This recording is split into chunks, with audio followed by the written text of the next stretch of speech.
ஏய் ஹே பங்கு, என்ன என் மேல இது கை வச்சப்போ?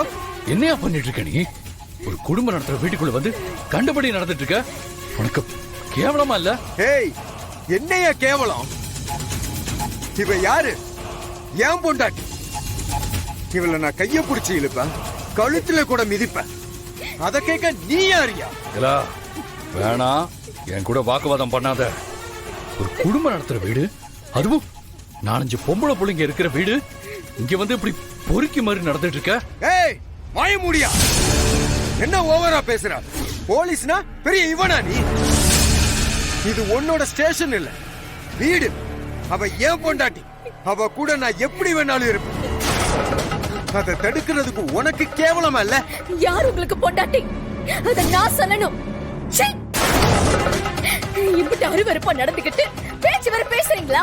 ஏய் நீ கோர்ட்டுக்கே போனாலும் நான் செஞ்சது தப்பு இல்லைன்னு சொல்லுவாங்க. புருஷன் கூப்பிட்டா நீ வந்துதாண்டி ஆகணும். தப்பா பேசாத பங்காளி, தப்பு, ரொம்ப தப்பு. கட்டுன பொண்டாட்டியாவே இருந்தாலும் முடியாதுன்னு சொன்னா முடியாதுதான். அவ விரும்பாம உன்னோட விரல் கூட அவ மேல படக்கூடாது.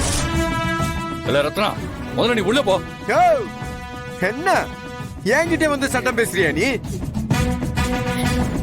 இதெல்லாம் வேற யாருக்கிட்டயாவது போய் வச்சுக்க, என்கிட்ட வச்சுக்கிட்ட நடக்கிறதே வேற.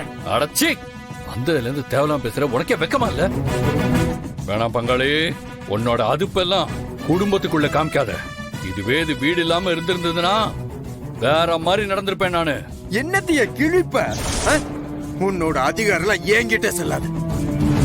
ஆமா, ஏன் பொண்டாட்டிய நான் தொட்ட உனக்கு ஏன் எரியுது? மரியாதைய உண்மையை சொல்லு.